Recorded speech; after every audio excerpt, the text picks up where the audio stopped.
Let's turn to Peter Mansbridge, former CBC News chief correspondent, current podcaster, and resident of Stratford, Ontario. How appropriate to speak to you. I know that Christopher Plummer loved Stratford, Ontario, and you had the chance to interview him a few times. What were those encounters like, Peter? Listen, he was huge, right? In terms of a actor on the landscape of the theater and film, not just in Canada, obviously, but in the world. Christopher Plummer was right up there. This town, Stratford, is in mourning already. I mean, the news only hit in the last hour.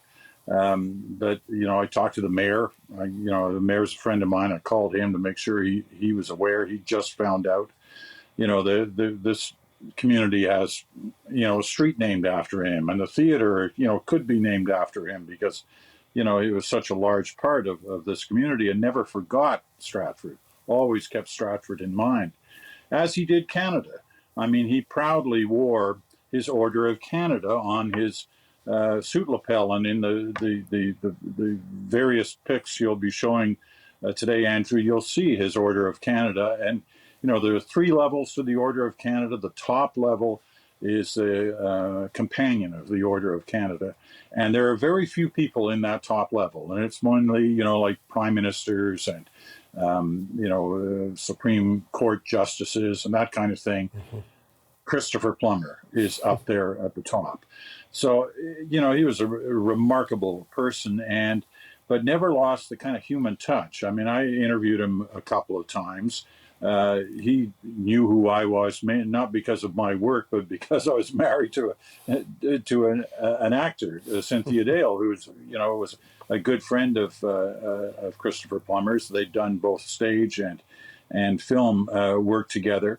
But he always wanted to chat. He always wanted to know. One of the interviews we did was here in Stratford because he was here performing that summer. But the last time was in Toronto. He was in his mid-80s, and he was still acting up a storm. And right until the last year or so, he was acting. He loved the sense of stage, and he loved performing on film. I heard you talking a few minutes ago about the issue of Sound of Music. Yeah. And did you ever dare ask him about it? He didn't like to talk about it. You were very careful around that. Though. I'll tell you the reason why, or at least the reason most people kind of in the community believe he never liked talking about the Sound of Music. When he and Julie Andrews signed for that film, I can't remember what year, it was somewhere in the early 60s. 65, I think. Yeah, I think. 65. Yeah. Julie Andrews was smart. She went, this is going to last a long time. I want residuals. Chris Plummer said, no, I want the money up front. This is the story, the way it goes, right? Okay. And so you can imagine what that means. She's still cashing checks. He got his last one 45 or 50 years ago. And so he always kind of regretted that part of it. But I'll tell you, he was just a remarkable person on stage and off stage. And, he just loved talking, about the country, loved talking about the business. He apparently, a producer just told me, maybe this adds to the legend of why he didn't want to talk about it, that he did not want his voice to be dubbed in The Sound of Music. I didn't realize that his voice was dubbed, Peter, in The Sound of Music. Maybe that also. His singing voice, just to be clear. He said that his favorite role, he once said his favorite role was playing Henry V at Stratford in 1956, which was his debut. At Stratford. What do you think you touched on it a little bit, but what do you think Christopher Plummer means to Stratford, Ontario, Canada? I wish I could tell you that I was here for that performance. Yeah. But it was even before my time. Listen, there are a lot of great actors have graced the stage of the Stratford Festival. Men and women who are giants in the industry. And Chris Plummer is one of those. And when you talk to the young actors who come to this town, to begin, in some cases, to begin a career, and in parts that they may not even have a speaking part. They look at that wall. They look at that wall of some of the great names that go back decades, back to the earliest start of the festival in the early 1950s. And they look at the Christopher Plummers and they go, wow, maybe someday I can be thought of that way. So, it's kind of like, when you go into and this is actually not a bad comparison, when you go into the Habs dressing room in Montreal, the Montreal Canadiens, and you go in the dressing room, and you really have to respect where you are, and you look up above each of the lockers, and around the top of the room are pictures of the greats, Rocket Richard and Jean Beliveau and the Pocket Rocket and all of these greats from the past. And the young players who come in, some of whom are going to have great careers, look at those pictures and they go, could I ever be that? It's kind of similar to here. When you ask, what does he mean? What did Christopher Plummer mean to Stratford? That's what he means. He was a great actor and a wonderful person, and a lot of young actors would like to be him. You know what we're showing right now, Peter? I don't know whether you can see us, but we're showing an interview that you did with Christopher Plummer. You should listen to the interview. I will. Make sure they play some of it, Andrew, because he's just so great. He talks about everything. In one of those interviews, he talks about the fact that he was getting worried that he was forgetting lines, as he got older, and was that going to be a problem for him, and how he was dealing with that issue.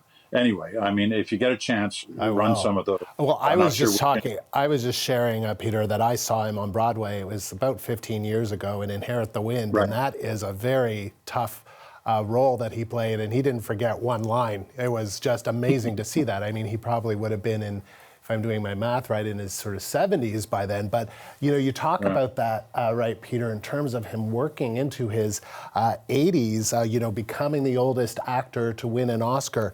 That strange, unusual moment where, these allegations around Kevin Spacey in all the money in the world, and then all of a sudden, there Christopher Plummer was to kind of step in at the last minute. Yep. And I think there was even another one he did after that. And that's one of the beauties of how we'll remember Chris Plummer, is that he was there literally right to the end, right? At 91 years old. And a career that never stopped. Started when he was very young, seemed to hit so many plateaus. So many times it seemed like he'd reached the top, and yet then he reached the top again, and higher and higher. And, right to the end, he was, a legend on stage. We always tend to say this at times like this, this person will never be forgotten.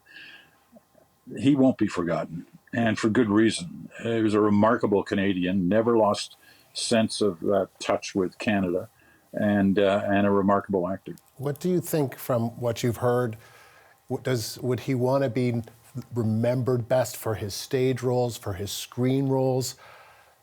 What do you think? I think stage. Yeah. Listen, I could do neither, but when you talk to some of these people, the money's in the film, right? You can make a lot of money on films, and money was important to Christopher, especially as he got later into life, because he hadn't spent wisely, as they say, and so he didn't make any money off The Sound of Music, as you say. Oh, that's right. But there's nothing like that moment in a theater when you're feeding off the energy of the room, right? In other words, the audience. You get immediate reaction, and I think. Chris Plummer talked about that in one of the interviews that I did with him, where you know immediately whether or not it's working, whether or not you are performing, because you can sense the room. In film, you don't get that. I mean, you get the director screaming at you if you don't satisfy that person. But in terms of the theater, that energy of the room, and the immediate response you get is Well, something that can't be duplicated anywhere else. Well, my producers, of course, are helping me out with some of these quotes. Here's one that I think completely gets to exactly what you're saying. He won rave reviews for playing Iago in Othello on Broadway in 1982. The theater critic that was writing in the New York Times at the time, theater critic Walter Kerr, called Mr. Plummer's portrayal, and I'm quoting, quite possibly the best single Shakespearean performance to have originated on this continent in our time. I mean, Peter, Yeah, you can't get much better than that, right? But I think of the influence he had because of performances like that, influence that he had on some of the other great actors that have come out of this community and the Shaw community and other theater communities in Canada. I think of Martha Henry here in Stratford, who's still performing in her 80s, and worked with Chris Plummer on more than a few times. Colm Feore, who could easily be mentioned in that same breath that Plummer was in that New York Times review all those years ago as one of the greatest stage and Shakespearean performers of our time. And they were all influenced in some fashion by Chris Plummer. I mean, I don't know where Colm is today, but if you can track him down, I mean, he has such great stories of all the different actors he's worked with, and most of them are hilarious. But Colm is somebody who's in great demand, as was Chris Plummer, because their stage performance gave them a name and a sense that they could deliver on whatever the role was. That they're now called upon. You see Colm Feore in films all over the world. And it all as a result of his incredible performances on stage, as a result, I would say, at least partially, because of the influence people like Chris Plummer had on his career.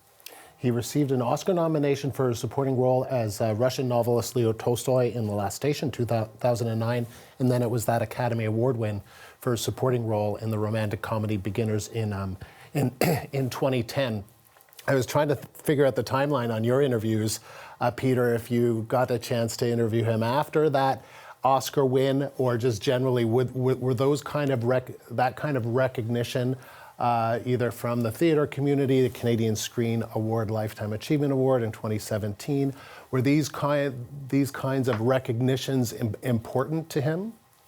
Oh yeah, and and honestly, they're important to all of those who receive recognition like that. You might argue about, as many actors do, that wasn't my greatest performance. I was so much better in such and such, 10 years earlier, and they didn't recognize me. It's like Leonardo DiCaprio. I never understood why he got that Oscar for grunting his way through that film a few years ago. I can't even remember the title of it, when he's been so fantastic in so many other films that he was kind of passed over. But I digress. For Plummer, the last interview I did with him was after the Oscar, and he was extremely proud of the fact that he had received that award for his work and for the Lifetime Achievement Awards. I mean, you could have started giving Chris Plummer a Lifetime Achievement Award back in the 70s, and you could have added a bar to it every 10 years for his various performances in both film and on stage. I just want to read another quote, Peter, if you'll indulge us. His longtime friend and manager of 46 years, Lou Pitt, says, Chris was an extraordinary man who deeply loved and respected his profession with great old-fashioned manners, self-deprecating humor, and the music of words. He was a national treasure who deeply relished his Canadian roots. Through his art and humanity, he touched all of our hearts, and his legendary life will endure for all generations to come. He will forever be with us. I mean, people say nice things about people when they die, but this seems to be on another level. It is, and deservedly so. Listen, this man is a slice of what Canada is and has been for his entire life. we should not only mourn this day, but celebrate this day, because Christopher Plummer was a Canadian who we can all be extremely proud of, who gave our name a great stature around the world, never shy about calling himself a Canadian, never shy about it, wore that proudly on his sleeve. So everything that his longtime agent just said is so bang on. I wish I arrived on the set here to tell you things just the way he expressed them. But I mean, the fact that he was a great actor, absolutely, nobody can take that away from him. It's important to keep in mind that he was also, a great Canadian and recognized as such far and wide. And here in our little town of Stratford, where there was many a day where he performed for large crowds in the theaters here in Stratford. He is remembered, very much. And I think it's called Christopher Plummer Way. It's not far from where I live here, and this may be a good day to walk it. Well, we'll let you do that, but appreciate you taking the time with us today, Peter. Thank you very much. That is former chief correspondent Peter Mansbridge in Stratford, Ontario.